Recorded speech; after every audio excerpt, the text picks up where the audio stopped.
سال 2022 یعنی اسی سال اکتوبر کا مہینہ 15 تاریخ بروز ہفتہ رات 11 پار ہو گیا تھا۔ میں ابھی سویا نہیں تھا۔ 11:14 پر ایک میسیج آیا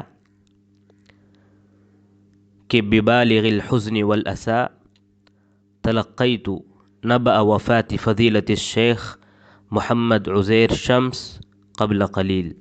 یہ میسیج ابنا کلیۃ الحدیث بنگلور میں آیا تھا۔ دعائیہ کلمات مغفرت کے لیے، دخول جنت کے لیے احباب لکھنے لگے۔ دیگر مجموعات میں بھی یہ رسالہ آنے لگا۔ تعجب ہوا کہ اچانک یہ خبر آ رہی ہے، نہ بیماری کی کوئی خبر، نہ مرض کے متعلق کوئی بات معلوم ہوئی تھی۔ تبھی ایک دوسرا میسیج بھی آیا کہ شیخ ابھی باحیات ہیں، دل پر اٹیک ہوا ہے، ایمبولینس میں لے جایا جا رہا ہے۔ اطمینان ہوا، چلو شیخ زندہ ہیں، اللہ صحت دے۔ پھر خبر آئی کہ تحقیق کے بعد یہ خبر ہے کہ آپ واقعی میں وفات پا گئے ہیں۔ انا للہ و انا الیہ راجعون۔ دل میں جو پہلا خیال آیا یہی کہ ہائے اللہ، علم کے سمندر، مجال تحقیق کے سکندر، مخطوطات کے شائق، قدیم ملفوظات کی حفاظت کرنے میں سب سے زیادہ فائق، جن کے اندر علوم و فنون کے افلاک سمائے تھے، اس کے باوجود بھی تکلفات سے آپ کی زندگی پاک تھی۔ شہرت میں مشہور زمانہ، لیکن رہن سہن میں سیدھے سادھے، قابل نمونہ۔ جب لب وا کرتے تو ایسے لگتا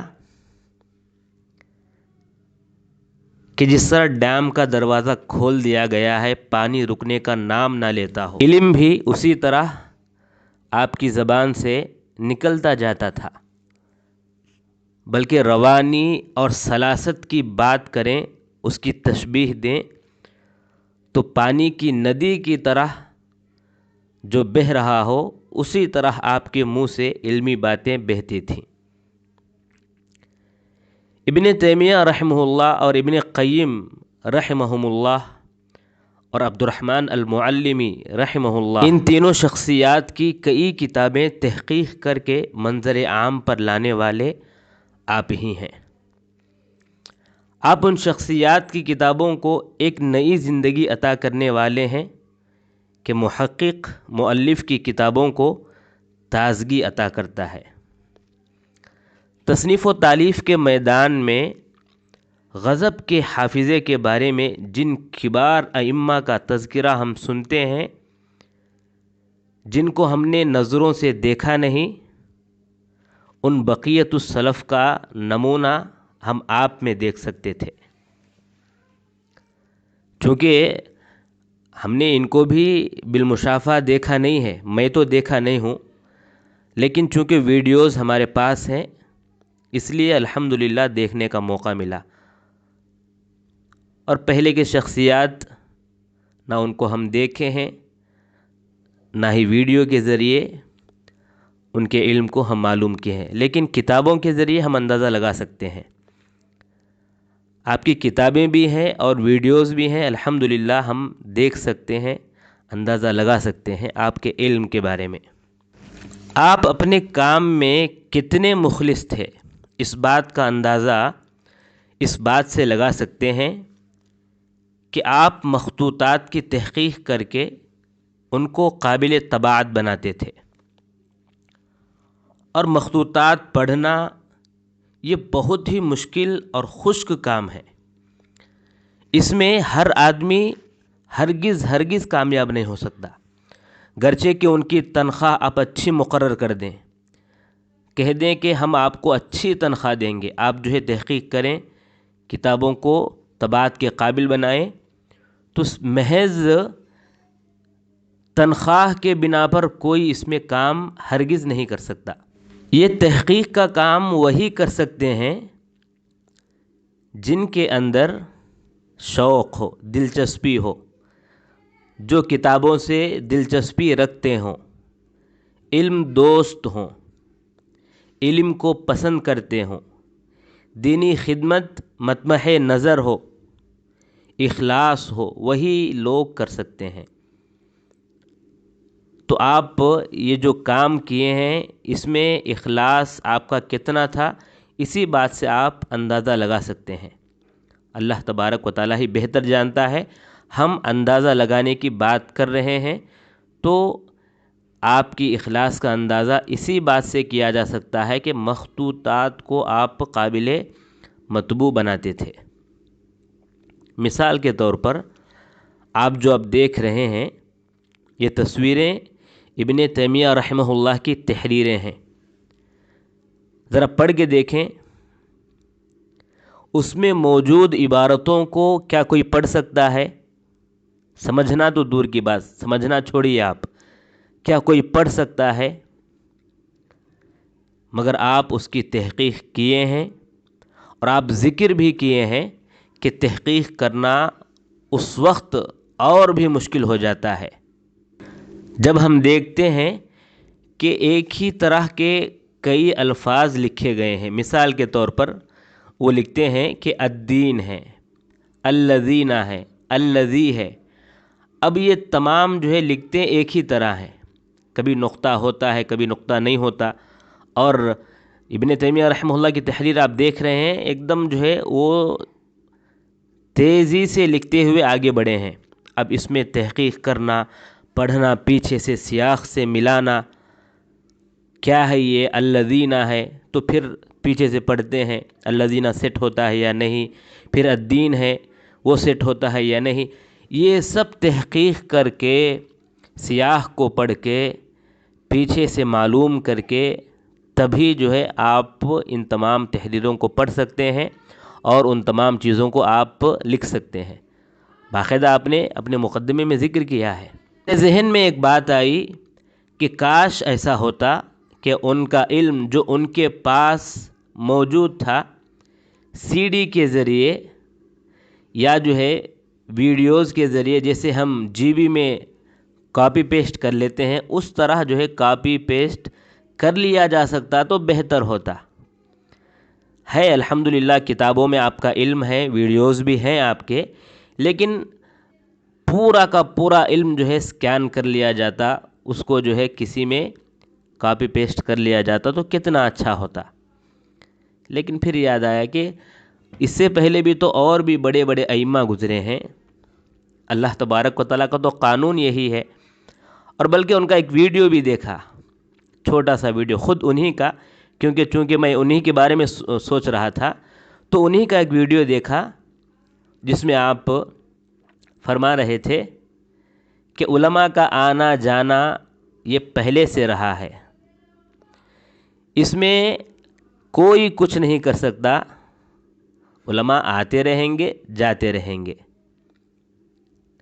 یقیناً علم والے پہلے بھی گزرے ہیں، اب بھی گزر رہے ہیں، آئندہ بھی گزریں گے، اور اسی طرح دیگر علماء آتے بھی رہیں گے، نئے نئے علماء آتے رہیں گے۔ آپ کی وفات کے بعد میں ایک بات غور کیا، کیا ہے کہ اس دنیا سے کئی لوگ رخصت ہوتے ہیں، جن میں علماء بھی ہوتے ہیں، امراء بھی ہوتے ہیں، صلحاء بھی ہوتے ہیں، ادباء بھی ہوتے ہیں، شعراء بھی ہوتے ہیں، ہر قسم کے لوگ ہوتے ہیں۔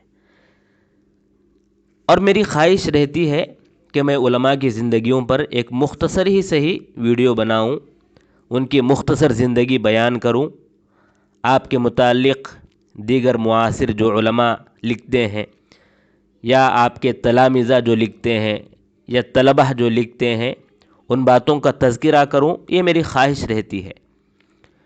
تو میں یہ بات غور کیا کہ جب علماء کی وفات ہوتی ہے تو ان کی وفات کے بعد چند دنوں تک ان کے متعلق باتیں آتی ہیں، وہ بھی خاص اس حلقے میں جہاں سے ان کا تعلق رہتا ہے۔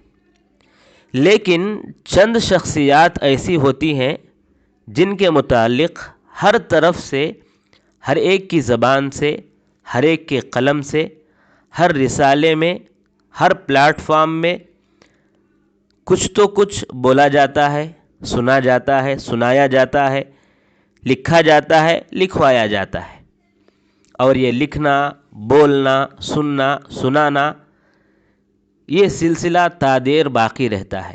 انہی میں سے میں شیخ عزیر شمس رحمہ اللہ کو پایا کہ ہر ایک کی زبان پر، ہر ایک کے قلم سے آپ کے متعلق میں نے دیکھا۔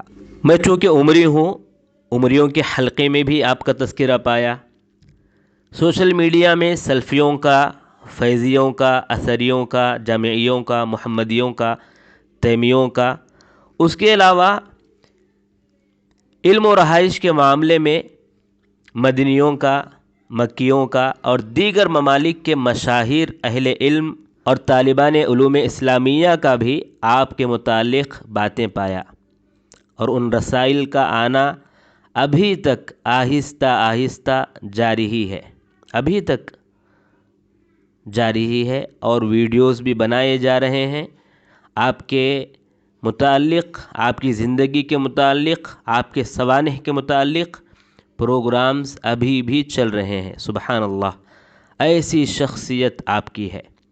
یقیناً من تواضع للہ رفعہ اللہ کی اس سے بہترین مثال میں اور میرے زمانے والے نہ دیکھ پائیں گے۔ جس رات آپ وفات پائے اسی کے دوسرے دن آپ کے متعلق ویڈیو بنانا چاہا، لیکن نہیں ہو سکا۔ دوسری بات، آپ کے ویڈیوز دیکھ کر ویڈیو بنانے کا فیصلہ ہوا، اس کے بعد سے دیکھتا گیا اہل علم آپ کے متعلق لکھتے ہی جا رہے ہیں۔ الحمدللہ اب کافی تحریریں ہیں آپ کی سوانح میں آپ کے متعلق۔ آج جب میں ریکارڈ کر رہا ہوں تو آج بھی دکتور عبداللہ مشتاق عمری مدنی حفظہ اللہ، ان کا ایک رسالہ آیا جو آپ ہی کے متعلق تھا۔ لیکن آپ زندگی کے دوسرے اوراق ضرور دیکھیں گے، آپ کی سوانح ضرور پڑھیں گے۔ ایک بات جو شاید دوسروں کی تحریروں میں یا تقریروں میں نہ آ سکے، میں کہہ سکتا ہوں کہ دوسروں کی تحریروں میں اور تقریروں میں شاید یہ بات نہ آ سکے، کیونکہ یہ آپ کی ذاتی بات ہے، پرسنل بات جس کو ہم کہتے ہیں، اور اس کو ذکر کرنے کے پیچھے بہت بڑی حکمت بھی ہے۔ ذاتی بات ہے تو پھر کیوں ذکر کر رہے ہیں، سوال پیدا ہو سکتا ہے۔ اس کے پیچھے ایک حکمت ہے، ایک پیغام دینا ہے آپ کی زندگی کے اس واقعے سے۔ کیا ہے وہ واقعہ؟ میرے والد صاحب عبدالعلیم اصغر عمری حفظہ اللہ بارہا ذکر کرتے ہیں، اور وہ کہتے ہیں کہ یہ سنی ہوئی بات ہے، تحقیق شدہ نہیں ہے، سنی ہوئی بات ہے۔ لیکن میں اس واقعے کے بارے میں مولانا عزیر شمس رحمہ اللہ کے بھانجے میرے دوست شیخ فیصل عادل عمری حفظہ اللہ سے اس واقعے کے متعلق پوچھا، تحقیق کیا، تو انہوں نے بتایا کہ اس واقعے کے متعلق تو مجھے علم نہیں ہے، البتہ اتنا جانتا ہوں کہ یہ جو واقعہ ہے اس واقعے کے اشارے تو پائے جاتے ہیں۔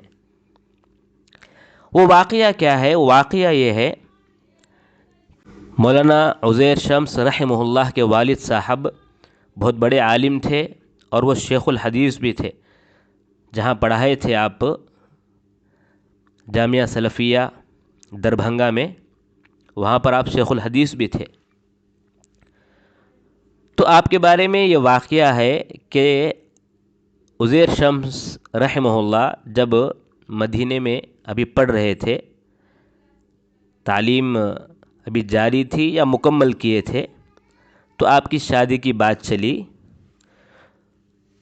تو آپ کے والد صاحب نے تذکرہ کرتے ہوئے کہا، چونکہ آپ خود علم والے تھے، آپ کا گھرانہ علمی گھرانہ تھا اور ہر لحاظ سے بہتر تھا، اس لیے کئی رشتے مالداروں کے اور جو ملک سے باہر ہیں، ادھر سے ادھر سے آپ کے کئی رشتے جو ہے آئے، لیکن آپ کے والد صاحب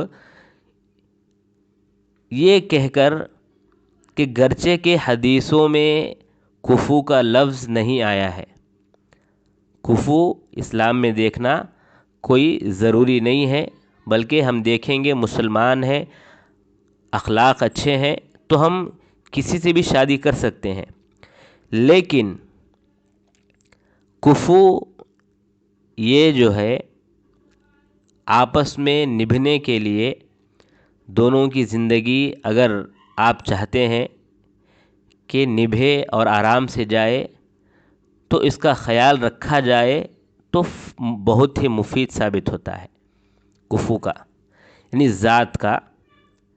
اگر آپ جو ہے کسی ایک ذات سے ہیں، اگر اسی ذات میں آپ کی شادی ہوئی تو کیا ہوگا، آپس میں جو دونوں کا تبادلہ خیال ہوگا، آپس میں دونوں کی جو سوچ ہوگی وہ ایک طرح کی ہوگی۔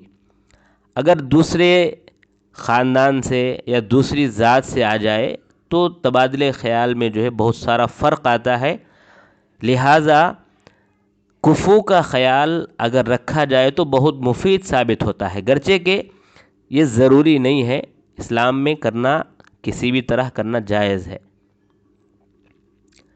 اور میں تحقیق جب کیا کہ یقیناً آپ کے لیے بہت سے مالداروں کی جانب سے رشتے آئے تھے، مگر آپ کی شادی کھجڑا فیملی میں نیپال کے بلہا گاؤں میں ہوئی۔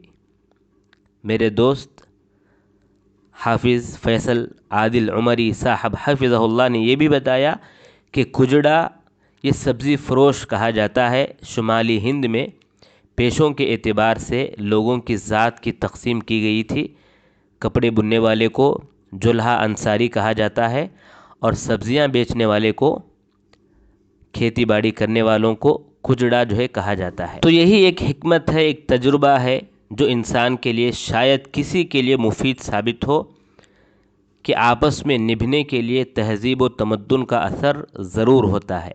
رشتوں کو دیکھتے وقت دینداری یہ تو دیکھنا ضروری ہے، لازمی ہے، اس میں اپنی تہذیب و تمدن رکھنے والے خاندان سے رشتہ جوڑیں تو وہ تادیر احسن طریقے سے نپتا ہے، ایک تجربہ ہے، ضروری نہیں کہ اسی طرح ہو۔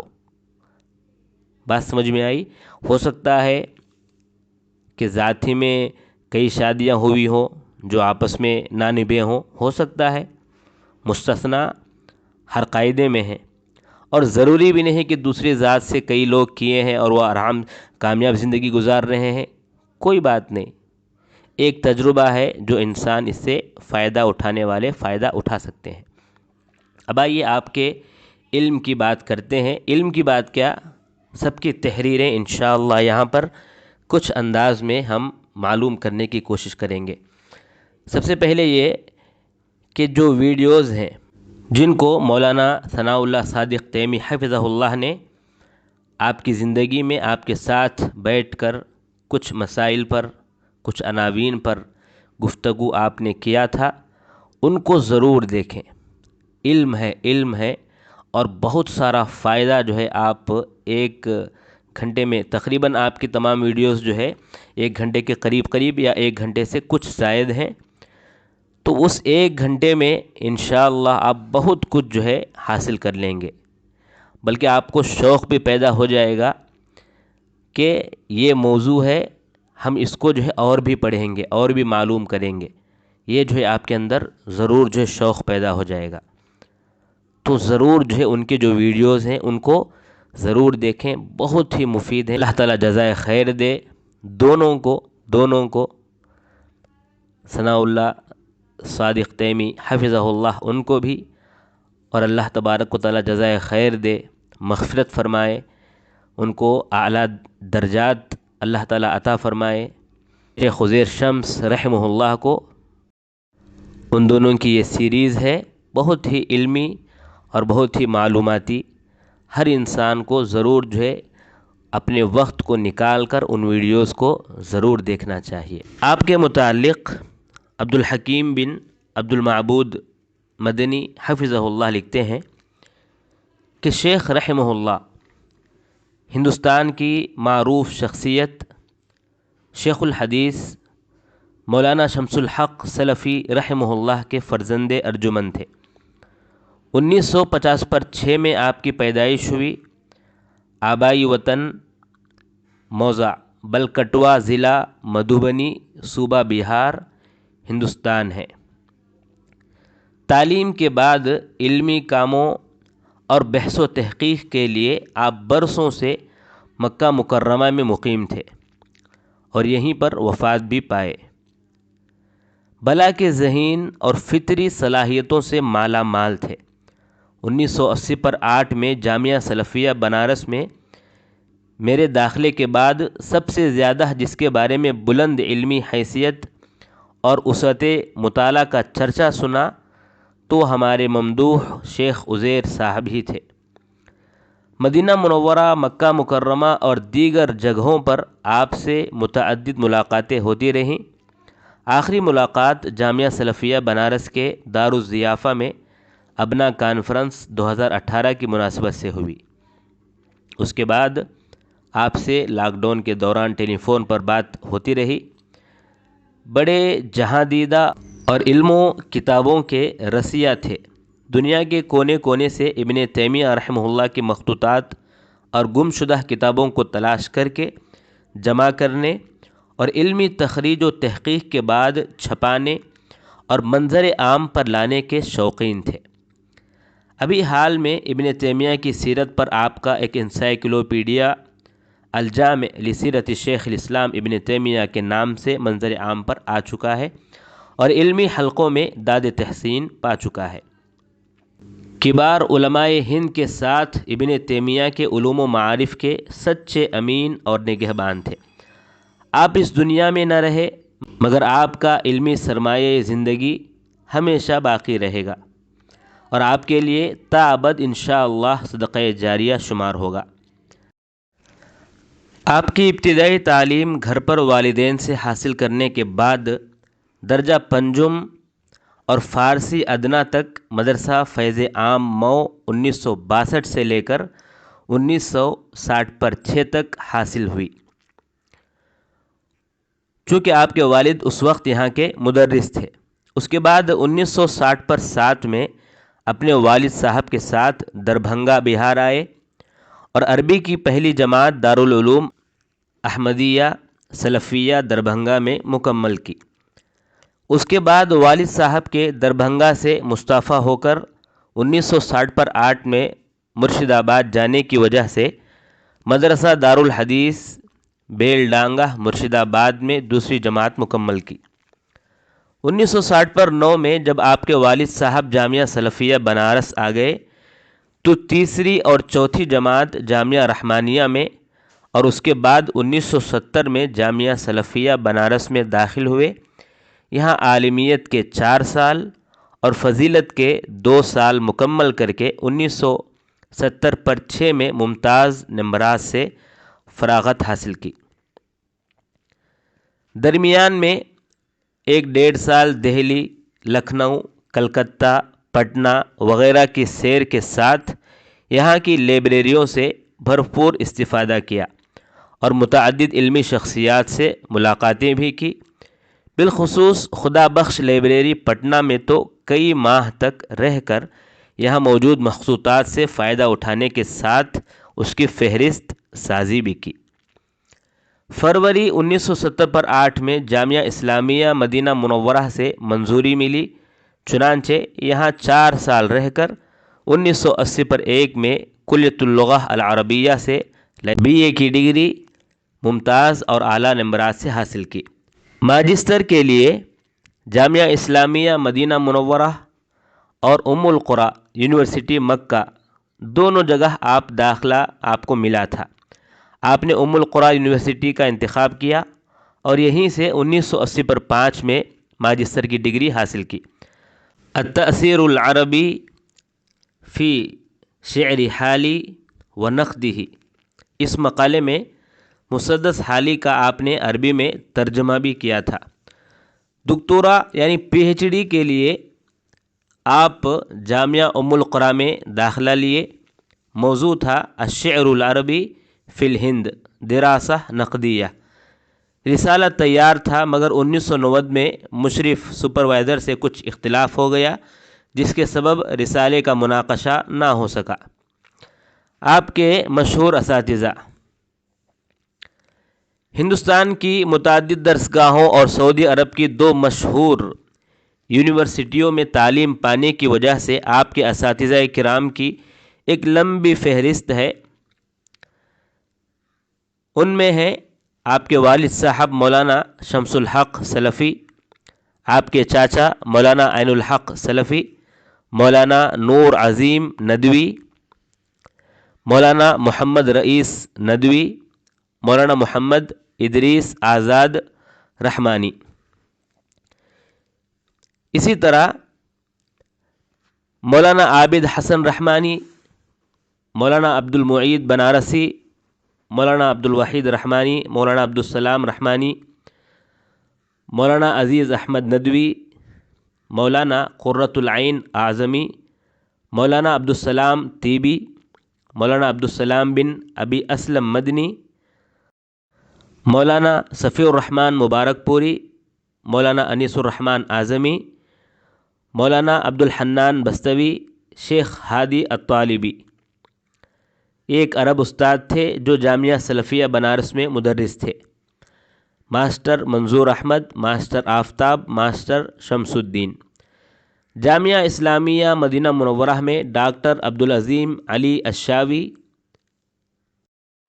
عز الدین علی السید، احمد السید غالی، محمد قناوی، عبداللہ محفوظ ابراہیم فرج، عبدالعزیز محمد فاخر، ابراہیم محمد عبدالحمید ابو سکین، محمد احمد العزب، احمد جمال العمری، صالح احمد بیلو، طه ابو کریشہ، محمد بیلو احمد ابو بکر۔ جامعہ سلفیہ بنارس سے فارغ ہونے کے بعد جیسا کہ ہم نے معلوم کیا کہ آپ لائبریریوں کا دورہ کیا، اسی دوران آپ خدا بخش لائبریری پٹنہ بھی گئے اور وہاں 4 مہینے تک رہ کر وہاں پائی جانے والی مخطوطات کی فہرست سازی کی۔ مدینہ یونیورسٹی میں تعلیم کے دوران آپ نے جامعہ کی لائبریری کے قسم المخطوطات میں 3 سالوں تک اس کی ترتیب اور فہرست سازی وغیرہ کا کام کیا۔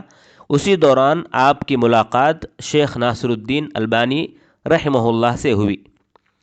اسی طرح آپ نے ام القریٰ یونیورسٹی کی سینٹرل لائبریری اور حرم مکی کی لائبریری میں پائی جانے والی مخطوطات کی ترتیب اور فہرست سازی کا بھی کام برسوں تک انجام دیا۔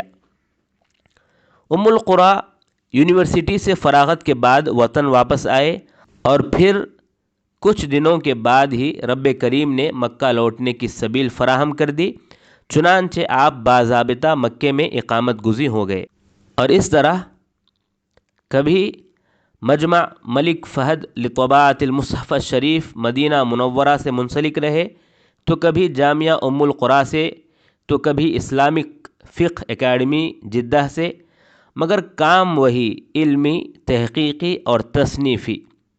اپنے تحقیقی اور تصنیفی ذوق کے مطابق باضابطہ 1990 پر 9 میں مکہ کے ایک نشریاتی ادارے دارو عالم الفوائد،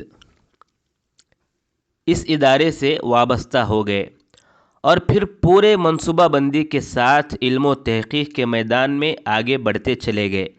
بر صغیر میں علماء اہل حدیث کی خدمات کی ترتیب اور ان کی کتابوں کی تدوین و اشاعت کے ساتھ علامہ ابن تیمیہ رحمہ اللہ اور ان کے شاگرد علامہ ابن قیم رحمہ اللہ کی کتابوں کو اپنا اوڑھنا بچھونا بنا لیا اور تادم حیات اس کی تدوین و ترتیب، تخریج و تعلیق کے علمی کام سے ایسے جڑے کہ آج ایک قیمتی سرمایہ اپنے پیچھے چھوڑ گئے ہیں۔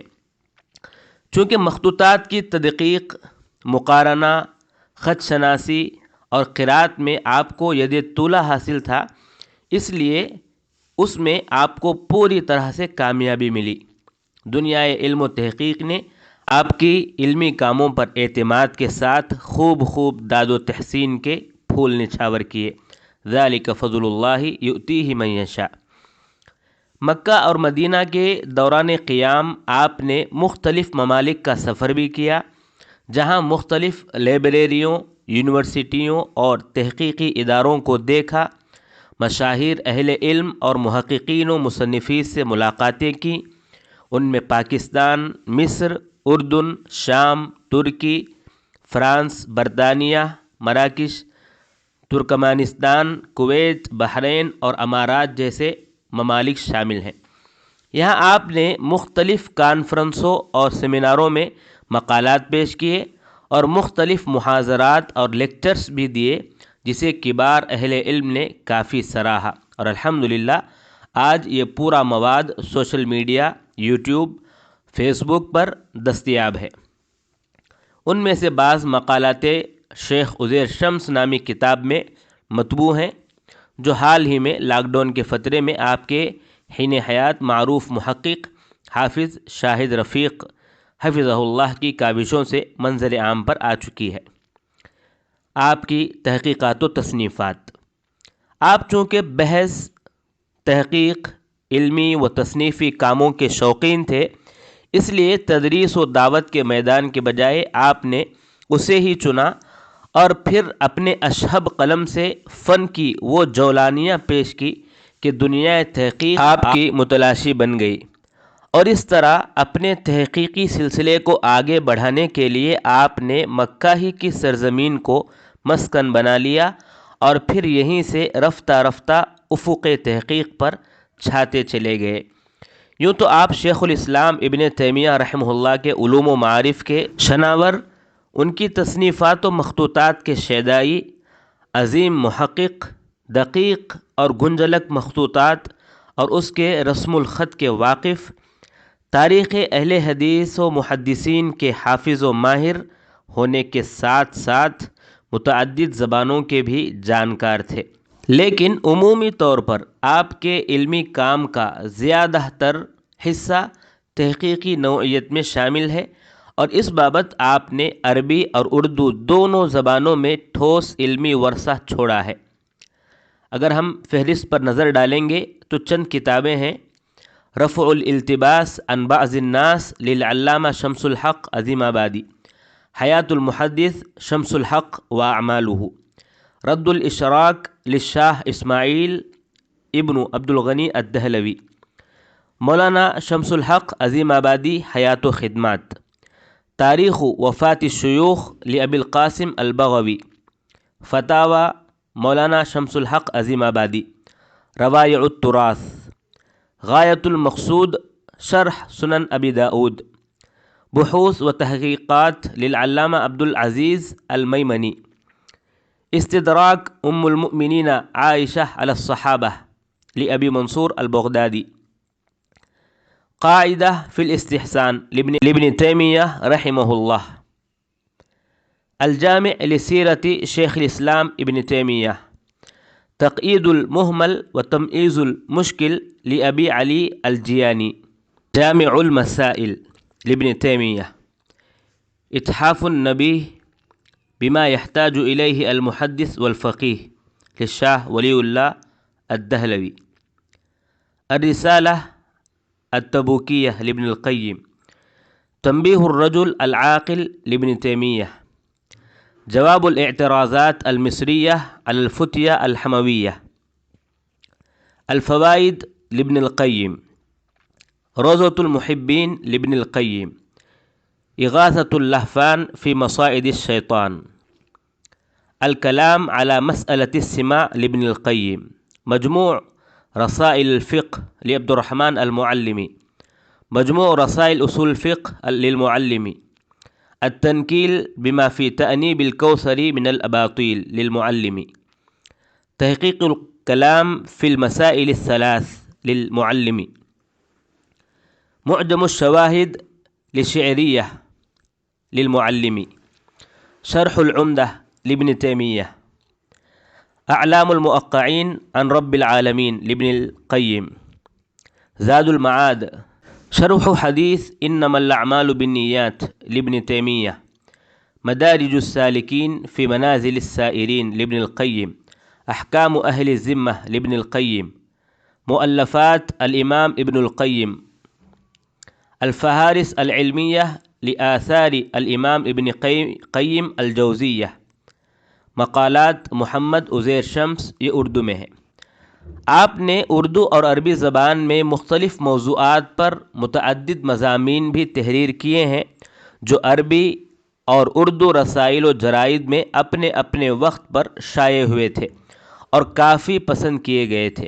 ان میں مجلہ الجامعہ السلفیہ، مجلہ المجمع العلمی الہندی علی گڑھ، مجلہ مجمع اللغہ العربیہ، معارف، برہان، جامعہ، تحقیقات اسلامی، ترجمان، محدث، یہ تمام مجلے شامل ہیں۔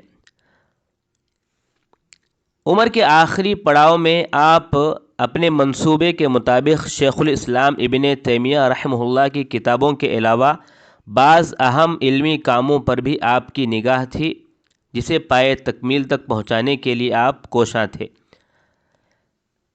جن میں معیار الحق للشیخ نذیر حسین الدہلوی، مجموع رسائل علامہ محمد حیات سندھی، مجموع رسائل شاہ ولی اللہ محدث دہلوی، مجموعہ رسائل علامہ شمس الحق عظیم آبادی، کتاب المواعظ لابی عبید، فتاوی و رسائل علامہ حسین بن محسن الانصاری الیمانی، رسائل و فتاوی میاں نذیر حسین محدث دہلوی، الصارم المسلول علی شاتم الرسول ابن تیمیہ، مقالات و بحوث استاد محمد حمید اللہ، خطبات مولانا شمس الحق عظیم آبادی، حافظ شاہد رفیق حفظہ اللہ۔ آپ لکھتے ہیں کہ شیخ محمد عزیر شمس رحمہ اللہ نے تحریر و نگارش کا آغاز اردو مضمون نگاری سے کیا اور اپنا پہلا مضمون مولانا شمس الحق عظیم آبادی کے عنوان سے علامہ عظیم آبادی کی سیرت و خدمات سے متعلق لکھا، جو معارف اعظم گڑھ کی 2 اشاعتوں ستمبر اور اکتوبر 1970 پر 5 میں شائع ہوا۔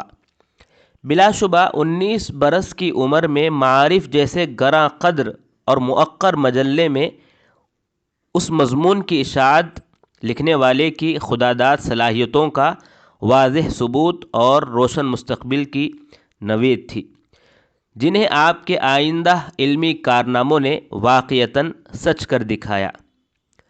اس کے بعد آپ لکھتے ہیں کہ پھر اس سے اگلے سال 1970 پر 6 میں آپ نے علامہ شمس الحق عظیم آبادی کی عربی کتاب رفع الالتباس عن بعض الناس کو ایڈٹ کیا اور اس پر عربی زبان میں تعلیقات لکھیں۔ یہ کتاب جامعہ سلفیہ بنارس کے زیر اہتمام شائع ہوئی۔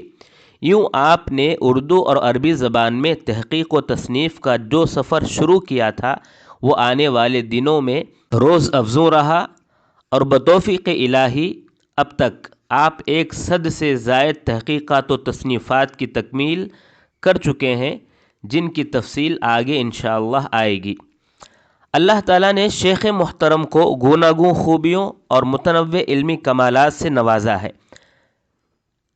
اگرچہ آپ کا تعلیمی دورانیہ زیادہ تر عربی زبان و ادب کی تحصیل اور تاریخ و رجال کے مطالعے میں گزرا، تاہم علوم ادبیہ کے علاوہ عقیدہ، تفسیر، حدیث، فقہ، اصول فقہ، سیرت اور تاریخ اور دیگر فنون پر بھی آپ کی گہری نظر ہے، اور ان موضوعات میں سے جس فن سے متعلق بھی آپ گفتگو کرتے یا لکھتے ہیں، اس کی جزئیات اور تفصیلات کا یوں احاطہ کرتے ہیں کہ معلوم ہوتا ہے یہی آپ کا مخصوص موضوع ہے۔ اس بات پر آپ کے مقالات و محاضرات بخوبی گواہ ہیں۔ شیخ محترم کو اللہ تعالیٰ نے جن متنوع علمی صفات سے نوازا ہے، ان میں ایک نمایاں ترین وصف یہ ہے کہ جہاں آپ مختلف علوم و فنون کی مطبوع کتابوں پر گہری نظر رکھتے ہیں، وہیں دینی و ادبی مصادر کے نایاب قلمی نسخوں اور مخطوطات پر بھی عمیق نگاہ رکھتے ہیں۔ کس فن میں اب تک کیا لکھا گیا ہے اور وہ مطبوع ہے یا مخطوط، پھر مخطوطات میں سے کون سا قلمی نسخہ کتنی اہمیت کا حامل ہے اور کس حالت میں دنیا کے کس کونے میں موجود ہے، یہ اور اس طرح کی دقیق معلومات آپ کے نوک زبان پر رہتی ہیں، جن سے آپ سے ملنے والے محققین اور علماء و طلبہ مستفید ہوتے رہتے ہیں، اور آپ کی نگارشات میں بھی یہ خوبی ہر جگہ محسوس ہوتی ہے۔ اسی مجموعے میں آپ کا ایک مقالہ غزالی یا غزالی اس عنوان سے شامل ہے، جس میں آپ نے یہ بحث کی ہے کہ امام ابو حامد غزالی کے لقب سے زا مشدد ہے یا مشدد نہیں ہے۔ بظاہر اس معمولی نظر آنے والی بات سے متعلق آپ نے 10 یوں مصادر کی روشنی میں یہ مقالہ لکھا ہے، جن میں مطبوعہ مآخذ کے ساتھ ساتھ قلمی مصادر سے بھی استفادہ کیا ہے۔ اس مضمون کی اسی اہمیت اور تحقیقی حیثیت کے پیش نظر ہندوستان کے ممتاز مجلے برہان دہلی سے اسے اشاعت کا شرف بخشا، اور یہ مضمون اس جریدے میں 2 قسطوں اکتوبر نومبر 1970 پر 6 میں شائع ہوا تھا۔ شیخ محترم نے جب مذکورہ بالا مقالہ لکھا، اس وقت آپ اپنے عمر عزیز کی صرف 20ویں منزل میں تھے۔ شیخ محترم نے گزشتہ 25 برس میں وقتاً فوقتاً جو اردو مقالات و مضامین حوالہ کرتاس کیے، وہ اپنے موضوع اور مواد کی اہمیت کے پیش نظر انتہائی وقیع اور قیمتی حیثیت کے حامل ہیں۔ ان میں جہاں ہمیں تحقیقی اسلوب اور وسعت مطالعہ جیسی مزایا نظر آتی ہیں، وہیں ان میں محققین اور طلباء علم کے لیے رہنمائی کا مکمل سامان بھی موجود ہے کہ کسی بھی موضوع پر لکھنے کے لیے اس کی ترکیب کیسی ہو، معلومات کا ذریعہ کیا ہو، اور مصادر و مراجع سے استفادہ کیوں کریں، پھر اظہار مدعا میں زبان اور منہج و اسلوب کیسا اپنائیں، کسی کتاب یا مضمون پر نقد و تبصرہ اور تجزیہ کرنے کا مفید طریقہ کیا ہوتا ہے، طلباء و محققین کے لیے ان تمام مفید اور بنیادی سوالوں کا جواب شیخ محترم کے تحریری اسلوب میں بدرجہ اتم نظر آتا ہے، اور قارئین بآسانی حصول معلومات کے علاوہ ان نگارشات سے یہ باتیں بھی سیکھ سکتے ہیں۔ مثال کے طور پر اس مجموعہ مقالات میں شیخ محترم کے ایک مضمون کا عنوان ہے خلیفۃ اللہ کا مفہوم۔ اس آرٹیکل میں جناب صبیح الدین انصاری کی ایک تحریر خلیفہ اور خلافت کا مفہوم قرآن و حدیث کی روشنی میں اس پر تنقیدی تبصرہ کیا گیا ہے، جس میں صاحب تحریر نے یہ دعویٰ کیا تھا کہ کسی کو خلیفۃ اللہ کہنا درست نہیں ہے اور یہ عقیدہ توحید کے منافی امر ہے۔ شیخ محترم نے اس مضمون پر تنقید و تجزیہ کرتے ہوئے ایک تفصیلی مقالہ لکھا، جس میں آپ نے تفسیر، حدیث، لغت اور ادب اور دیگر مصادر کی مدد سے اس موضوع پر تفصیلی روشنی ڈالی اور صاحب تحریر کی علمی اغلاط واضح کرنے کے ساتھ ساتھ ان کی نگارشات میں موجود منہجی اخطاء سے بھی آگاہ کیا۔ اس مضمون کے آغاز ہی میں آپ نے طریقہ تحقیق اور اسلوب تحریر سے متعلق رہنما ہدایات بھی بیان کی اور بتایا کہ ایک محقق کو کس طرح اپنی تحریر کو مزین اور مدلل کرنا چاہیے۔ شیخ محترم لکھتے ہیں کہ کسی بھی اسلامی موضوع پر تحقیق کے لیے ہمیشہ 3 بنیادی کام ضروری ہیں۔ نمبر 1، اس موضوع سے متعلق قدیم مآخذ میں جو بھی نصوص، روایات، اقوال اور بیانات موجود ہیں، ان سب کو جمع کیا جائے۔ قدیم مآخذ سے صرف نظر کر کے اور متأخرین اور عصر حاضر کے مؤلفین پر اعتماد کر کے کبھی ہم صحیح نتیجے تک نہیں پہنچ سکتے۔ شرعی مسائل کی تحقیق کے لیے عربی زبان کے اصل مآخذ سے استفادہ ضروری ہے۔ اردو، فارسی، انگریزی وغیرہ کی کتابوں اور ترجموں کا سہارا لے کر تحقیق کی گاڑی نہیں چلائی جا سکتی۔ نمبر 2، پھر ان تمام نصوص، روایات اور اقوال کی تحقیق اور چھان پھٹک کی جائے اور کھرے کھوٹے کی تمیز کی جائے۔ روایات کی تحقیق جو اصول محدثین نے بنائی ہے، آج تک ان سے بہتر اصول کہیں وضع نہیں کیے جا سکے، اس لیے ان سے واقفیت اور ان کی علمی مشق ضروری ہے۔ پرانے مصنفین کا طریقہ اور طریقہ روایت اور سند و متن کی اہمیت جب تک محقق پر واضح نہ ہو، اس وقت تک وہ کسی روایت کے انتخاب اور ترجیح کا کام نہیں کر سکتا۔ وہ اس سلسلے میں عموماً اپنی عقل یا ذوق کا سہارا لے گا، پھر خود بھی گمراہ ہوگا اور دوسروں کی گمراہی کا سامان بھی مہیا کرے گا۔ نمبر 3، پھر صحیح اور ثابت شدہ نصوص اور اقوال پر غور و خوض کا سلسلہ شروع کیا جائے اور استنباط و استدلال کی عمارت کھڑی کی جائے۔ اس سلسلے میں عربی زبان کے اسالیب کی رعایت ضروری ہے، ساتھ ہی ماخذ اور قائلین کی تاریخی ترتیب بھی نظر میں رکھنا مناسب ہے تاکہ ایک کے دوسرے سے اخذ و استفادے کا پتہ چلایا جا سکے۔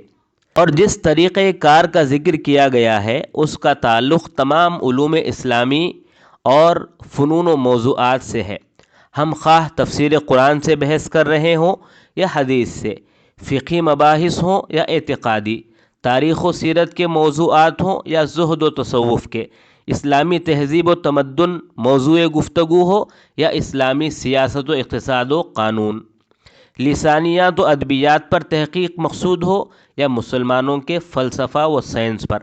مختصر یہ کہ اسلام سے متعلق کسی بھی موضوع پر کام کرنے کے لیے ان مبادیات پر عمل کرنا ضروری ہے، ان کے بغیر جو بھی تحقیق پیش کی جائے گی وہ ادھوری یا غلط مانی جائے گی۔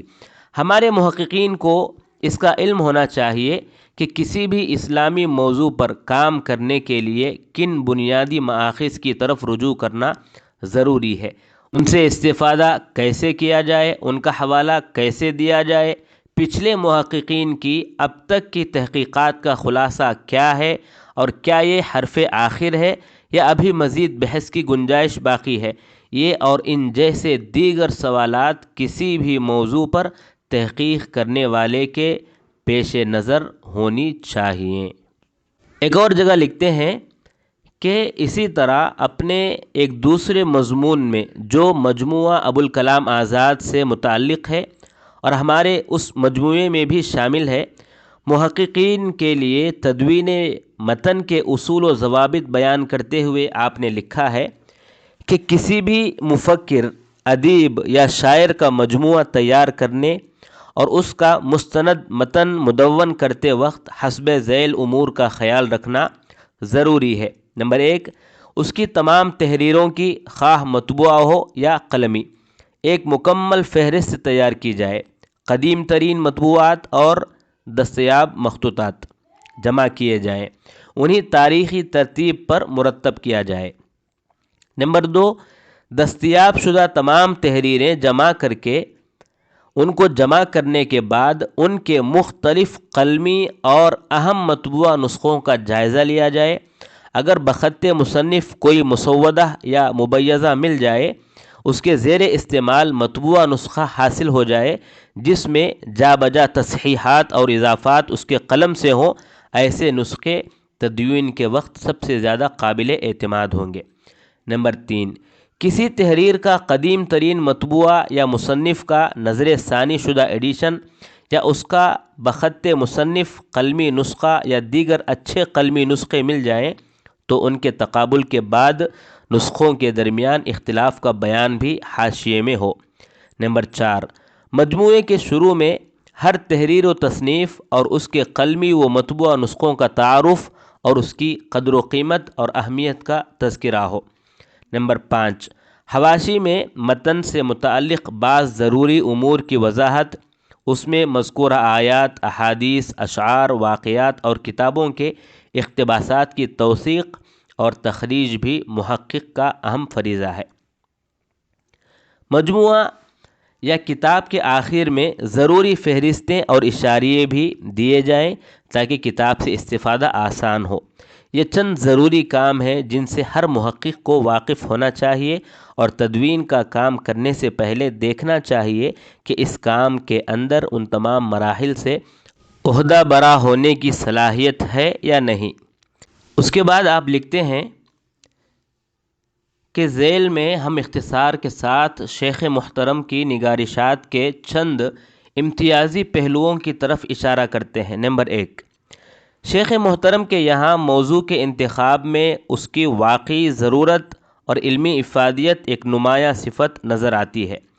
یہ بات آپ کی تحریرات کے جملہ عناوین سے بخوبی عیاں ہے، اور در حقیقت یہی ایک محقق کی بنیادی صفت ہے کہ وہ کسی موضوع کی ضرورت اور اہمیت ہی کے پیش نظر اس پر خامہ فرسائی کرتا ہے۔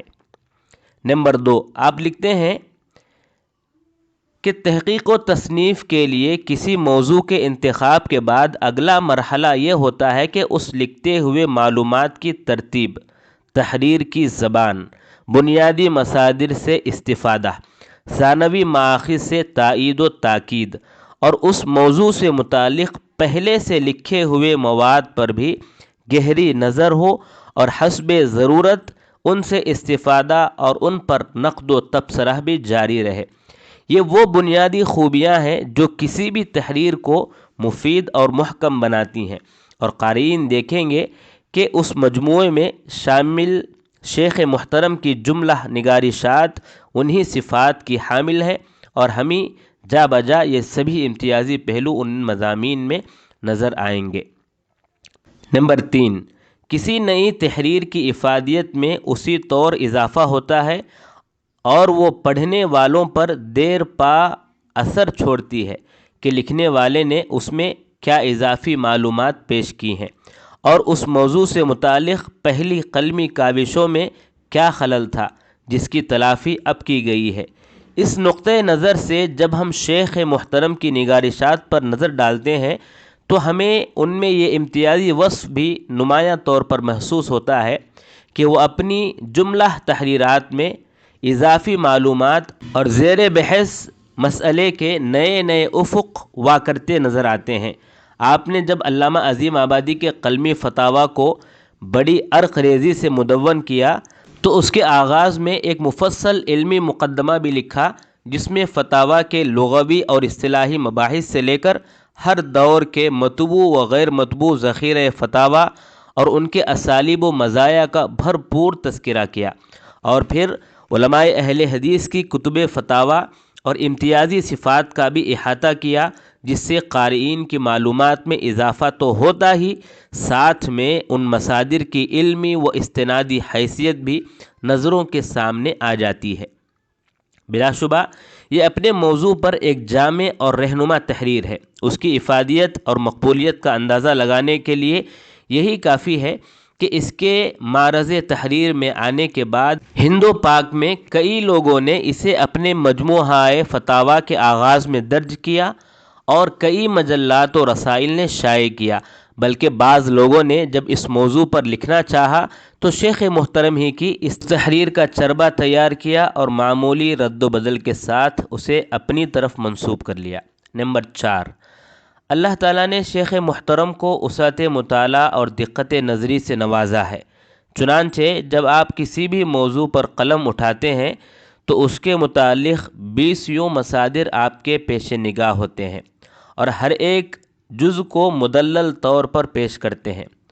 آپ نے خلیفۃ اللہ کے جواز پر اپنے مضمون میں خلیفہ اور خلافت کے لغوی اور اصطلاحی معنی کی تحقیق کے پیش نظر 30 پر 8 قدیم و جدید تفاسیر کو دیکھا اور ان مآخذ کو باحوالہ درج کیا، جبکہ اسی موضوع پر عقیدہ، حدیث، فقہ، تاریخ اور ادب کے جو 20 مصادر آپ کے سامنے رہے وہ ان سے علیحدہ ہیں۔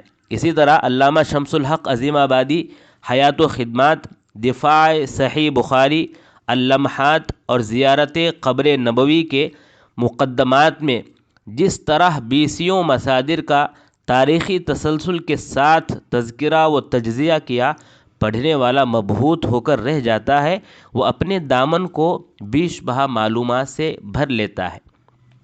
نمبر 5، کسی موضوع پر لکھتے ہوئے آپ صرف مطبوعہ مواد ہی نہیں دیکھتے بلکہ اس موضوع سے متعلق مخطوطات اور قلمی نسخوں پر بھی آپ کی نظر ہوتی ہے اور اپنی تحریر میں ان سے بھرپور استفادہ کرتے ہیں، جس کی مثالیں آپ کی ہر تحریر میں موجود ہیں۔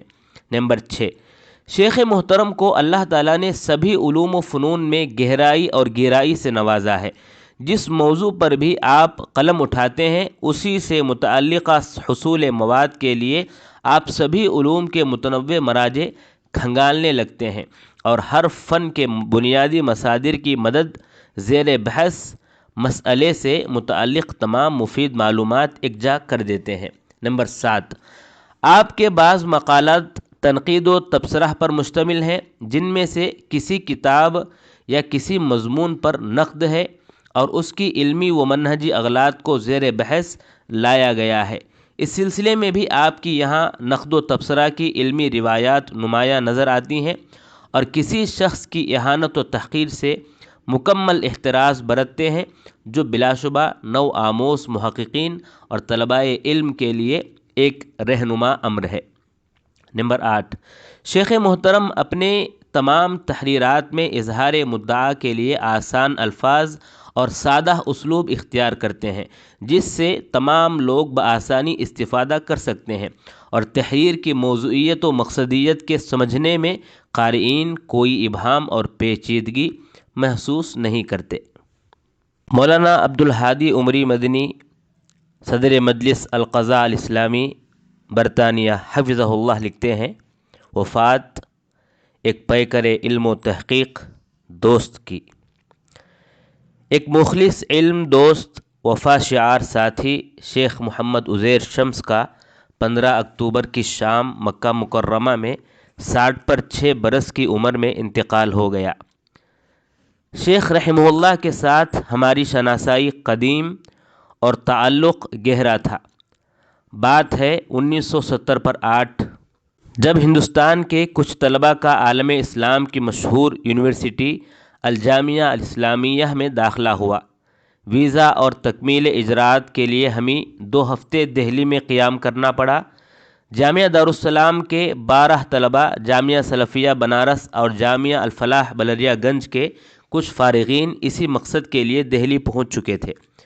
ہم تینوں مدارس کے فارغین کا قیام جماعت اسلامی ہند کے مرکز میں تھا۔ ان دنوں جماعت کے امیر محترم مولانا محمد یوسف رحمہ اللہ تھے۔ حصول ویزا کی کارروائی میں جو تکنیکی مسائل درپیش تھے انہیں حل کرنے کے لیے جامعہ دارالسلام کے معتمد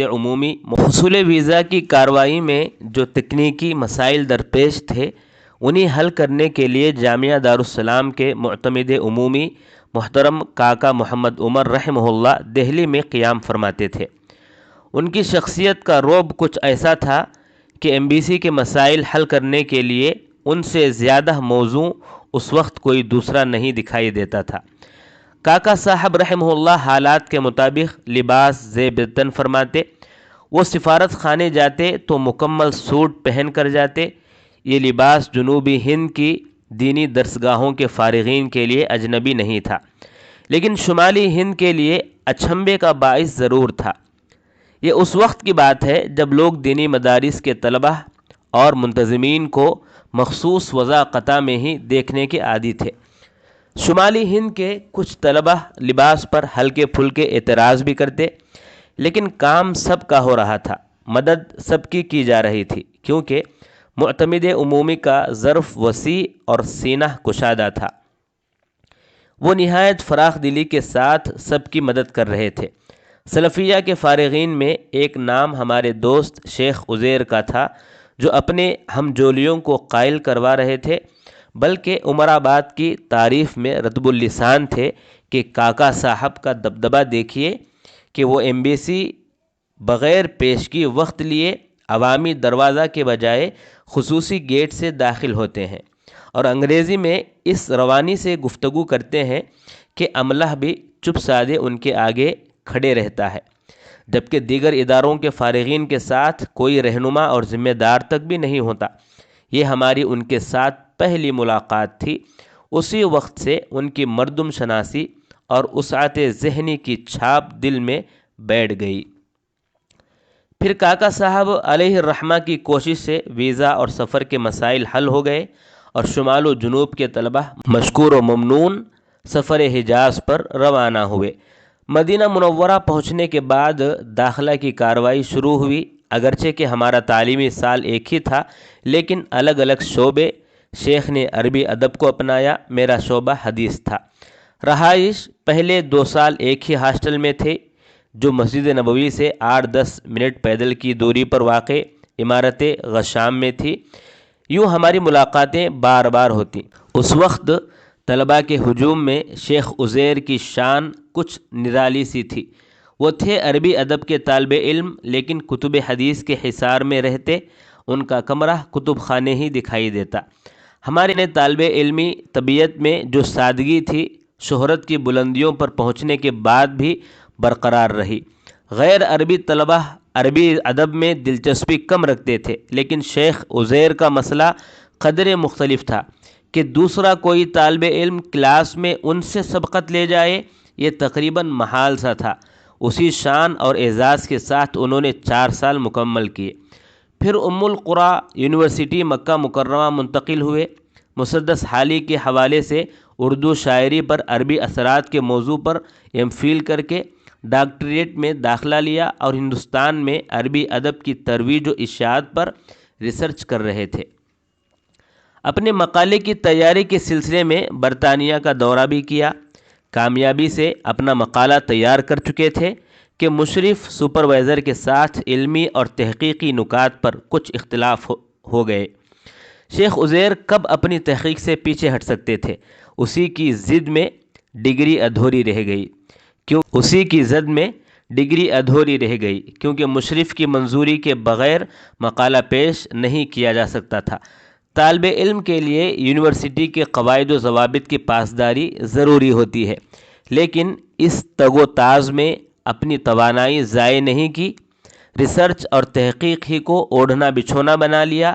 گویا گلا نہیں جو گریزاں ہے چند پیمانے، نگاہ یار سلامت ہزار میخانے۔ اسی یونیورسٹی کے کئی طلبہ ایم فل اور پی ایچ ڈی کے مقالات کی تصحیح و تدقیق کے لیے ان سے ہی رجوع کرتے۔ مختلف علمی اداروں کے ساتھ ان کے روابط مضبوط تھے۔ وہ سلف صالحین کی کتابوں اور خصوصاً مخطوطات پر مہارت رکھتے تھے۔ امام ابن تیمیہ رحمہ اللہ ان کا مرکزی موضوع بن گیا۔ اس میں اتنی مہارت حاصل کر لی کہ انہیں اتھارٹی سمجھا جانے لگا۔ ان کے علمی مقام کا اندازہ اس بات سے لگائیے کہ امام حرم شیخ عبد الرحمن السدیس صدر امور حرمین شریفین اپنی خاص لائبریری کے محققین کی ٹیم کا انہیں رکن بنانا چاہتے تھے، لیکن امام محترم کی پیشکش پر معذرت کر دی۔ علم و تحقیق کی آزاد جولان گاہ میں راہ و رسم کی پابندیوں کا میں متحمل نہیں ہو سکتا۔ امام محترم کی لائبریری کے لیے حاصل کردہ بعض نادر قلمی نسخوں کی نسبت کے بارے میں شیخ عزیر شمس نے اشارہ کیا کہ یہ جن شخصیات کی طرف منسوب ہے وہ درست نہیں، ان بزرگوں کا یہ رسم الخط ہی نہیں جن کی طرف یہ منسوب ہیں۔ اس تجزیے پر شیخ حرم بھی خوشگوار حیرت میں پڑ گئے کہ جن مخطوطات کو سنبھال کر بڑے جتن سے رکھا گیا ان کی صحت ہی مشکوک ہو گئی۔ مگر شیخ عزیر کی تحقیق کی دھاک کچھ ایسی تھی کہ ان کے خلاف اعتراض آسان نہیں تھا۔ اسی طرح کی پیشکش انہیں مختلف احباب کی جانب سے ملتی، لیکن کسی کے ماتحت میں کام کرنا یہ ان کو اچھا نہیں لگتا تھا۔ موصوف کی تحقیق سے مختلف کتابیں ذریعۂ طباعت سے آراستہ ہوئیں اور متعدد مقالات مختلف رسائل و مجلات کی زینت بنتے رہے۔ امام ابن تیمیہ پر ان کی کتاب الجامع لسیرت شیخ الاسلام ابن تیمیہ دار عالم الفوائد سے شائع ہو کر علمی حلقوں سے داد تحسین حاصل کر چکی ہے۔ گویا یہ امام ابن تیمیہ کے متعلق عربی زبان میں ایک انسائکلوپیڈیا ہے۔ مجھے ایک سیٹ بطور تحفہ پیش کیا، مشقت کے ساتھ اٹھا کر مکہ مکرمہ میں میری رہائش گاہ تک لے کر آئے، اور میں اپنے دوست کی کاوش اور امام ابن تیمیہ جن کے ساتھ والہانہ تعلق ہے ان کی عقیدت اور وابستگی کے باعث برمنگھم اپنے گھر لے آیا۔ علوم دینیہ کے رسیہ زیارت حرم کے موقع پر موصوف کے ساتھ ملاقات کو بھی اپنے ٹائم ٹیبل میں شامل رکھتے۔ مجھے علامہ احمد شاکر کی طلاق کے متعلق کتاب کی تلاش تھی جو اس وقت بازار میں دستیاب نہیں تھی، فوری اس کی زیراکس کروا کر پیش کر دیا۔ ایک مرتبہ دوسری کتاب کی ضرورت تھی، کہنے لگے کہ اس کے محقق ہمارے دوست ہی ہیں، میرے ہاں ایک نسخہ ہے، وہ آپ لے لیجئے۔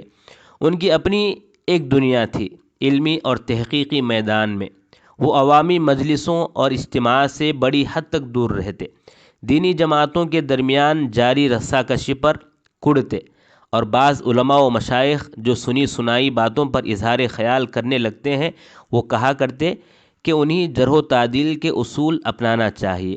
کسی کے ساتھ آپ کے ذاتی تعلقات ہوں یا کوئی رابطہ کرنے میں تیزی دکھائے تو اس کا یہ مطلب نہیں کہ اس کی باتیں بھی درست ہیں، خصوصاً معاملہ جب کسی جماعت یا ادارے کے متعلق ہو، اس میں فریق نہ بنیے، ورنہ پہلے ضروری تحقیق کر لیجئے۔ ہند و پاک کے دینی مدارس کی اہمیت باقی رکھنے اور مزید افادیت کے لیے منتظمین کی توجہ مبذول کرواتے رہتے۔ وہ طلباء اور اساتذہ میں فکری جمود کے مخالف اعتدال اور توسع کے خوگر تھے۔ اللہ تعالیٰ بشری لغزشوں کو درگزر فرمائے اور اعلیٰ علیین میں جگہ عطا فرمائے۔ اجڑ کر بھی محبت کے زمانے یاد رہتے ہیں، اجڑ جاتی ہے محفل مگر چہرے یاد رہتے ہیں۔ اب ہم ثناء اللہ صادق تیمی حفظہ اللہ کی چند باتیں سنتے ہیں، کیونکہ آپ ان کے ساتھ ویڈیو بناتے رہے ہیں اور آپ ان کے قریب رہے ہیں، تو بہت ساری اہم باتیں، نئی باتیں انشاءاللہ ہم کو ان کے ویڈیوز میں، ان کی باتوں میں ضرور ملیں گی۔ تو آپ نے فیس بک میں عزیر شمس رحمہ اللہ کے متعلق کچھ باتیں نقل کی ہیں۔ اس میں آپ لکھتے ہیں کہ ہمارے شیخ حرکت قلب بند ہونے کی وجہ سے دار فانی سے دار بقا کو کوچ کر گئے۔ کہا کرتے تھے کہ جب تک مکہ سے نکالا نہ جاؤں گا نہیں۔ رسول صلی اللہ علیہ وسلم کی اس حدیث سے استدلال کرتے تھے کہ آپ نے مکے سے کہا تھا ہجرت کرتے ہوئے کہ مکہ میں اگر یہاں سے نکالا نہ جاتا تو ہرگز نہ نکلتا۔ اس کے بعد آپ لکھتے ہیں کہ ہمارے شیخ رحمہ اللہ حقیقی معنوں میں فنا فی العلم تھے۔ آپ کی زندگی میں یہ وقت کبھی نہیں آیا جب حصول علم کے شوق میں کوئی کمی واقع ہوئی ہو، اور نئی چیزیں جاننے کے معاملے میں وہ کسی طرح کے تکلف کے روادار رہے ہوں۔ یہی وجہ ہے کہ آپ جامع العلوم والفنون تھے۔ آپ جس علمی موضوع پر شیخ سے بات کرتے وہ آپ کو حیرت میں ڈال دیتے۔ یہ یقین کرنا مشکل ہوتا کہ کسی آدمی کی ایسی بھی یادداشت اور ایسی بھی ہماگیر نظر ہو سکتی ہے۔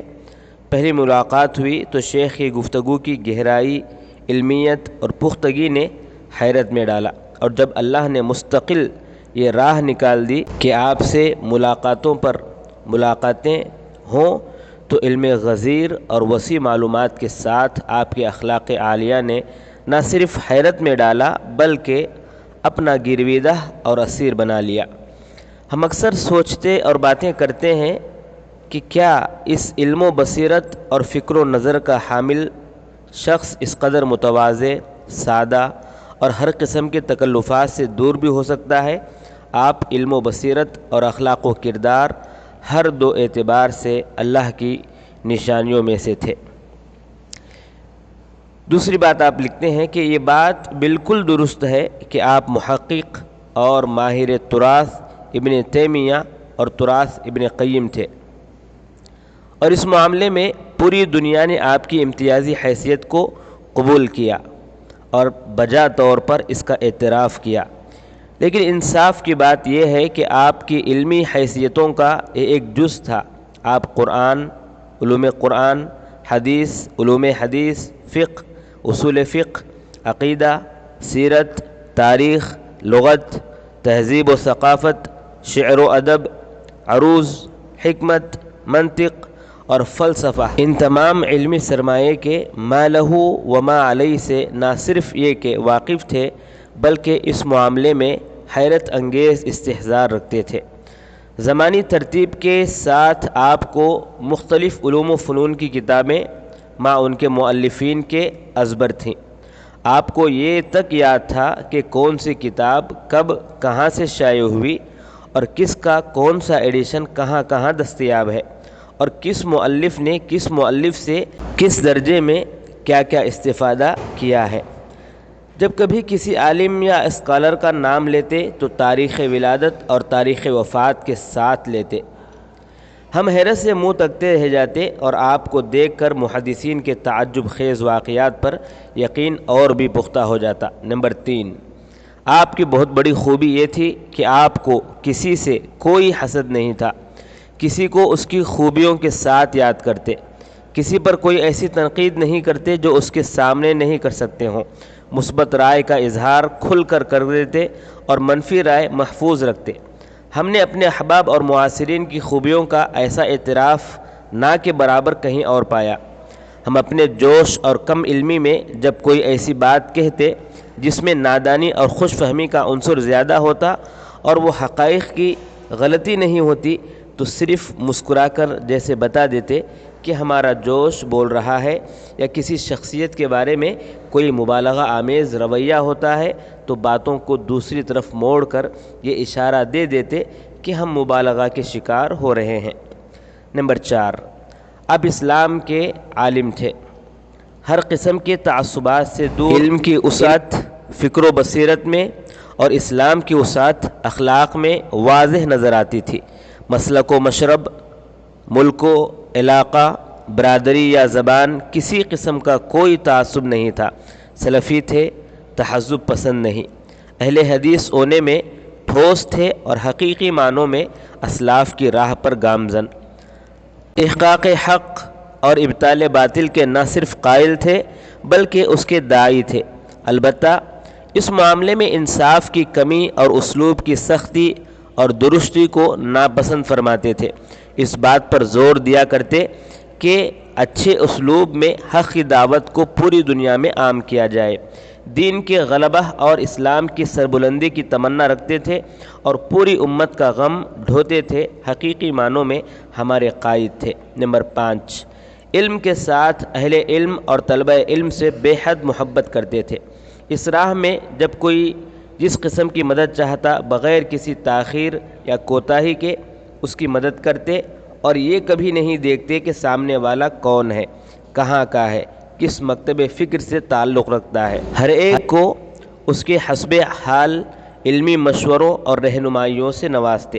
کبھی کبھی ایسا محسوس ہوتا کہ جیسے کسی آفس میں اسی انتظار میں مستعد بیٹھے ہوئے ہیں کہ کوئی کسی علمی کام کے لیے آئے گا تو اسے جھٹ کر کے دے دیں گے۔ اس معاملے میں ایسی مستعدی تھی کہ ہم صرف حیرت ہی کر سکتے تھے۔ موٹی موٹی کتابوں کا مراجعہ کبھی ایک شب میں تو کبھی 1-2 نشست میں کر کے ختم کر دیتے۔ علمی رہنمائی بیٹھے بیٹھے کاغذ پر لکھ کر دیتے تھے اور ہم جیسا آدمی بس دیکھتا رہ جاتا۔ علمی کاموں کے سلسلے میں حوصلہ افزائی کا ایسا طریقہ تھا کہ ہر کہ و میں کو اپنے سلسلے میں خوش فہمی لاحق ہو سکتی تھی، حوصلہ شکنی جیسے جانتے ہی نہیں تھے۔ نمبر 6، آپ بے ضرر تھے، کسی کے بارے میں کوئی غلط خیال نہیں پالتے تھے، ہمیشہ بشاش رہتے، علمی معاملے میں لوگوں کی مدد تو خیر کرتے ہی، سماجی اور عام زندگی کے دوسرے معاملات میں بھی ہر ممکن مدد کرتے تھے۔ آپ اس اعتبار سے بھی حیرت انگیز طور پر نفع بخش سماجی آدمی کی حیثیت رکھتے تھے۔ اللہ نے یہ کمال کی خوبی دی تھی کہ ہر کسی سے اس کی سطح پر اتر کر بات کرتے تھے، اس لیے عام آدمی یہ سوچ بھی نہیں پاتا تھا کہ شیخ کتنے بڑے آدمی ہیں۔ اس سلسلے کی سب سے بڑی سچائی یہ ہے کہ آپ کو کبھی اس کی کوئی طلب بھی نہیں رہی، لگتا تھا کہ گھر سے باہر نکلے ہوئے جیسے آپ نے اپنے علمی، ادبی، فکری، شخصیت کو کہیں اتار کر رکھ دیا ہے اور خالص ایک عام سے انسان ہے جو راہ چلتے کسی بھی شخص کو سلام کرتا ہے اور بغیر کسی تکلف کے اپنا کام کرتا ہے۔ ہمیں پرانا گھر بدل کر نیا لینا تھا، آپ کو پتہ چلا تو بغیر کسی تکلف کے ساتھ نکل گئے، پورے محلے میں گھومے، کئی گھر دیکھا، بالآخر دوسرے دن شیخ ہی نے نیا والا گھر دلوایا۔ آپ لوگوں سے تعلقات برابری کی سطح پر رکھتے تھے۔ ہمیں یہ جان کر تو حیرانی ہوتی کہ بہت سے کم عمر طلبہ، علماء اور احباب آپ کو عزیر بھائی کہتے ہیں، لیکن اس سے یہ سمجھ میں آتا تھا کہ آپ کس درجے میں متواضع انسان تھے۔ علم بحث و مباحثے میں بھی یہی رویہ تھا۔ کسی سے بات کرتے ہوئے اسے احساس قطعاً نہیں ہونے دیتے کہ وہ ان سے بڑے ہیں۔ خالص دلیل و برہان کی روشنی میں باتیں کرتے، سنتے اور سناتے، بحث برائے بحث نہیں کرتے تھے۔ گفتگو ختم بھی ہو جاتی تو بعد میں کہی ہوئی باتوں کا باضابطہ استناد لکھ کر پیش کر دیتے۔ ہماری مکے آمد کے پہلے ہی سال کی بات ہے، ہمارے شیخ انتہائی درجے میں بامروت تھے۔ لاکھ کوشش ہوتی کہ شیخ اپنا کوئی سامان اٹھانے کی اجازت دے دیں، نہیں دیتے، ہاں الٹا مدد کر کے معاملے میں پیش رہتے۔ کبھی کبھی اتنی شرمندگی ہوتی کہ کہا نہیں جا سکتا۔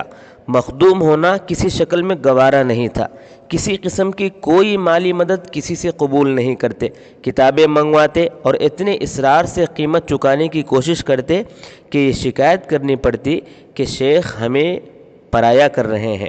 کمال کی بات یہ ہے کہ ہمارے شیخ اپنے اہل خانہ کے ساتھ بھی اتنے ہی اچھے تھے جتنے باہر کے لوگوں کے ساتھ تھے۔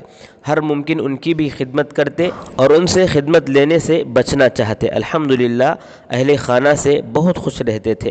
ہم نے 8 سال کی اس رفاقت میں کبھی کوئی منفی بات آپ کی زبان سے اہل خانہ سے متعلق نہیں سنی، جبکہ ہمارے تعلقات علمی ہونے کے ساتھ ساتھ گھریلو بھی رہے ہیں۔ نمبر 9، القاب و آداب کو شدید ناپسند کرتے تھے۔ جب کبھی کسی پروگرام میں آپ کا تعارف پیش کرنے کے لیے کھڑا ہوتا، سلیقے اور تہذیب سے مبالغہ سے پاک تعارف پیش کرتا، لیکن آپ اپنی ناپسندیدگی کا باضابطہ اظہار کرتے اور اس ناپسندیدگی میں کہیں سے کوئی دکھلاوا نہیں ہوتا۔ ہمارا دل گواہی دیتا کہ شیخ کو واقعی یہ چیزیں پسند نہیں ہے۔ بعد میں شکایت کرتا کہ میں نے کون سی غلط یا مبالغہ آمیز بات کہی تھی، لیکن آپ اصرار پر قائم رہتے۔ نمبر 10، لباس و پوشاک سے لے کر پوری زندگی کا ڈھب انتہائی درجے میں سادہ تھا۔ بغیر کسی تکلف کے زمین پر بیٹھ جاتے۔ آپ ایک اور جگہ لکھتے ہیں، آپ کی موت نے بتایا کہ مخلص اہل علم کی موت کا غم کیا ہوتا ہے۔ ہر طرف آنسو ہی آنسو تھے۔ موت العالم کی ایسی کیفیت گنہگار آنکھوں نے اس سے پہلے نہیں دیکھی۔ آپ کی موت امت مسلمہ کا خسارہ ہے، اور اس خسارے کا احساس امت کو ہر سطح پر تھا۔ ٹویٹر پر عرب و عجم کا غم ایسا چھایا ہوا تھا کہ ایسی کیفیت اس سے قبل کسی ہندوستانی عالم کی موت پر دیکھنے کو شاید ملی ہوگی۔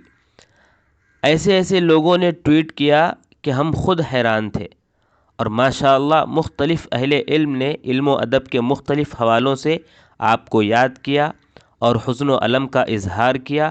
فیس بک پر اس دن پاپولر ناؤ کے تحت ہمارے شیخ رحمہ اللہ کا نام ٹرینڈ کر رہا تھا۔ ہوا ہے تجھ سے بچھڑنے کے بعد یہ معلوم کہ تو نہیں تھا، تیرے ساتھ ایک دنیا تھی۔ ہمارے شیخ کی وفات کے بعد دنیا کے مختلف حصوں میں مختلف قسم کے آف لائن اور آن لائن پروگرامز کیے گئے اور آپ کے علمی خدمات پر گفتگو کی گئی۔ یہ سلسلہ دراز ہے اور آئندہ اور بھی دراز تر ہوگا۔ ہمارے شیخ کو PhD کی ڈگری تفویض نہیں کی گئی تھی۔ ہمارا یقین ہے کہ 10 لوگ ہمارے شیخ پر PhD کریں گے اور تا صبح قیامت انشاءاللہ آپ کا ذکر خیر ہوتا رہے گا۔ ابن تیمیہ کے معارف کے ساتھ محمد عزیر شمس رحمہ اللہ کا نام بھی زندہ جاوید رہے گا۔ سورج ہوں، زندگی کی رمق چھوڑ جاؤں گا، میں ڈوب بھی گیا تو شفق چھوڑ جاؤں گا۔ ہر سو لگیں گے مجھ سے صداقت کے اشتہار، ہر سو محبتوں کے سبق چھوڑ جاؤں گا۔ ایک اور جگہ لکھتے ہیں کہ ہم نے ابن تیمیہ اور ابن قیم رحمہ اللہ کے بارے میں موازنہ کرتے ہوئے کہا کہ نسبتاً ابن قیم کے یہاں سلیقہ اور وضاحت زیادہ ہے۔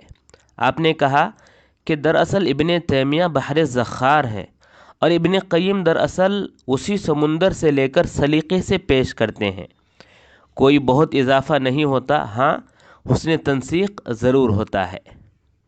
اسی میں لکھتے ہیں کہ مولانا نور عالم سلفی نے جب ابن قیم کے یہاں موجود تصوف کی اصطلاحات کے بارے میں دریافت کیا تو آپ نے بتلایا کہ اصطلاحات میں کوئی پریشانی نہیں ہے۔ ابن قیم نے دراصل ہر ممکن یہ کوشش کی کہ انہیں اسلام سے قریب کیا جائے، اور اس چکر میں کہیں کہیں تصوف کا اثر بھی آ گیا ہے، لیکن یہ بات یاد رکھنے کی ہے کہ تصوف کو قبول کرنے اور رد کرنے کے حوالے سے 3 مختلف ٹرینڈز رہے ہیں: مکمل قبول نمبر 1، نمبر 2 مکمل رد، اور نمبر 3 قبول اور رد کے مابین کا راستہ۔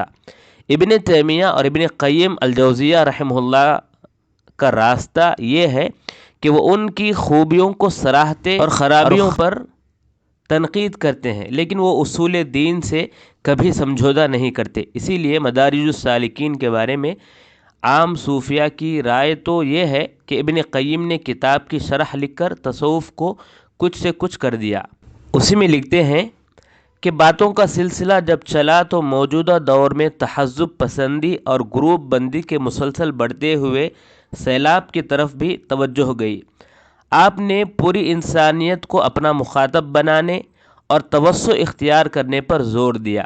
آپ نے بتلایا کہ آپ کا تعلق جس جماعت سے ہے، اگر آپ اسی کو مخاطب کرتے ہیں تو آپ اپنی دعوت کو محدود کر لیتے ہیں۔ ابن تیمیہ رحمہ اللہ کے حوالے سے آپ نے بتایا کہ انہوں نے کئی جگہوں پر لکھا ہے کہ اسلام میں دعوت کی راہ 3 نہیں 2 ہے: حکمت اور موعظہ حسنہ۔ جدال باللتی ہی احسن یہ راہ نہیں، بلکہ جب سامنے والا رد اور مباحثے پر اتر آئے تو بھی بہتر طریقے سے سمجھانا ہے۔ مناظرانہ جوش میں آداب حکمت کو فراموش نہیں کرنا ہے۔ آپ نے بتلایا کہ محمد قطب کی کتاب شبہات حول الاسلام خوب چھپی، لیکن انہیں اس کتاب کے طرز سے خود ہی اطمینان نہیں تھا۔ انہوں نے مقدمے کے اندر لکھا ہے کہ اس طرز سے مخاطب کے اندر عناد اور ضد کا جذبہ پیدا ہوتا ہے۔ اسلام کی تاریخ پر روشنی ڈالتے ہوئے آپ نے بتلایا کہ قوموں کی تاریخ بتلاتی ہے کہ وہ کئی ادوار سے گزرتی ہیں۔ اصول و مبادئ کے توضیح، نظریات کی توسیع اور دعوت کا پھیلاؤ، اور پھر ایک مرحلہ آتا ہے کہ جب جمود طاری ہوتا ہے، اور اس کی پاداش میں وہ مرحلہ آتا ہے جب بچی کھچی وراثت کی حفاظت پر ہی کوشش مرکوز ہوتی ہے۔ آپ نے بتلایا کہ شروع میں اللہ کے رسول صلی اللہ علیہ وسلم نے اصول و مبادئ پر بھرپور زور دیا، پھر دعوت و تبلیغ اور توسیع کا دور آیا۔ صحابہ کرام دین کو لے کر کہاں سے کہاں پہنچ گئے، اور دنیا کے کس کس حصے میں یہ دین پہنچ گیا۔ پھر جب عباسی دور خلافت کے آخر میں جمود طاری ہوا، علمی شمعیں فروزاں نہ رہ پائیں، غیروں کا حملہ ہوا، غلامی کی بیڑیاں پاؤں میں آئیں، اور یاد رہے کہ دور غلامی میں 2 میں سے ایک صورت ہوتی ہے: یا تو آقا کو قبول کر لیجئے تو زندہ بچیے، یا پھر رد کرنے کی پاداش میں جان سے جائیے۔ اس میں ایک راستہ وہ ہوتا ہے جو بیچ کا ہوتا ہے کہ نہ پوری طرح قبول کیجیے اور نہ پوری طرح رد کیجیے، اور جو کچھ سرمایہ بچا نظر آئے اسے بچانے کی کوشش کیجیے۔ آپ نے بتلایا کہ طٰہٰ حسین اور سر سید مکمل قبول، ہندوستان میں بعض جہتیں مکمل رد، اور مولانا شبلی اور ان جیسے دوسرے علماء قبول و رد کے درمیان کا راستہ اپناتے ہیں۔ آپ نے اپنی گفتگو میں بتلایا کہ مذاہب اور تحریکات کا مطالعہ بتلاتا ہے کہ بالعموم شروع میں زور اصول و مبادئ پر ہوتا ہے، پھر وقت گزرنے کے بعد یہ زور مظاہر پر ہونے لگتا ہے، اور پھر آہستہ آہستہ مغز ختم ہو کر یہی مظاہر غلط سلط اثرات کے پیچھے دین بن کر کھڑے ہو جاتے ہیں۔ اسلام کے ماننے والوں کے ساتھ بھی ایسا ہوتا ہے۔ مجددین اسی لیے اصل کی طرف لوٹانے اور غبار چھانٹنے کے لیے بھیجے جاتے ہیں۔ جماعت اسلامی کے بانی مولانا ابو الاعلیٰ مودودی کی تحریک اور ان کی شخصیت کا جب ذکر آیا تو آپ نے بتلایا کہ دین کی تشریح میں اقامت دین کا جو تصور انہوں نے پیش کیا وہ دراصل ایک نئی تشریح ہے۔ اسلام کے یہاں اقامت دین کا مطلب توحید قائم کرنا اور ایک اللہ کی عبادت ہے۔ دین کو اسی کے تمام گوشوں کے ساتھ نافذ کر دینے کی یہ سمجھ مولانا کی الگ ہے۔ ہم نے جب علماء سے ان کے جڑنے اور پھر آہستہ آہستہ الگ ہونے کی بات دریافت کیا تو آپ نے بتلایا کہ تمام کے تمام علماء مولانا مودودی کے ساتھ اسلام کی محبت اور اس کے غلبے کے لیے ساتھ آئے، لیکن جب انہیں یہ محسوس ہوا کہ دین کی اس تشریح کے نتائج صحیح رونما نہیں ہوں گے تو وہ الگ ہو گئے۔ انہوں نے ان سے الگ ہونے کے اسباب بیان بھی کیے۔ ہم ان کی نیتوں پر شک نہیں کر سکتے۔ مولانا مودودی نے دین کو ایک مکمل نظام کے طور پر جس طرح پیش کیا، اس نے مسلمانوں کے اندر ایک اعتماد کو ضرور اجاگر کیا۔ آپ نے بتلایا کہ دراصل شبلی، اقبال، آزاد اور مودودی رحمہم اللہ اجمعین دور زوال میں امت کے اندر آ گھسے، خوف، عدم اعتماد اور بے عملی کے خلاف رد عمل کی حیثیت رکھتے ہیں، اور یہ سب کے سب مختلف زاویوں سے امت کو اس کے خودی اور احساس قوت کی طرف بلاتے ہیں۔ ہم نے اسلامی تاریخ کے حوالے سے جب یہ کہا کہ کیا ایسا ہوا ہے کہ حالات نے اسلام کی تشریح و تعبیر پر اثر ڈالا ہو، یعنی کیا ایسا نہیں کہ جب یہ امت اقتدار کے دور سے گزر رہی تھی تو دین کی تعبیر و تشریح اٹیکنگ یعنی اقدامی تھی، اور اب جب کہ دور زوال سے گزر رہی ہے یہ تعبیر و تشریح ڈیفینسیو یعنی دفاعی ہو گئی ہیں؟ جیسے پہلے دعوت پر زور نہیں تھا اور اب پرامن دعوت پر زیادہ زور ہے۔ آپ نے کہا کہ ایسا نہیں۔ وحید الدین خان وغیرہ نے تھوڑا زیادہ ہی بنا کر پیش کر دیا ہے۔ آپ صرف بخاری شریف کو اٹھا لیں تو آپ کو یہ پتہ چلے گا کہ اس کے اندر بھی سارے مباحث موجود ہیں۔ آج حالات یہ ہیں کہ دنیا نے 2 عالمی جنگ کے تجربے کے بعد یہ محسوس کر لیا ہے کہ جنگ سے جانیں ضائع ہوتی ہیں، اس لیے بہت سی تنظیمیں قائم ہیں جو جنگ بندی کی کوشش کرتی ہیں۔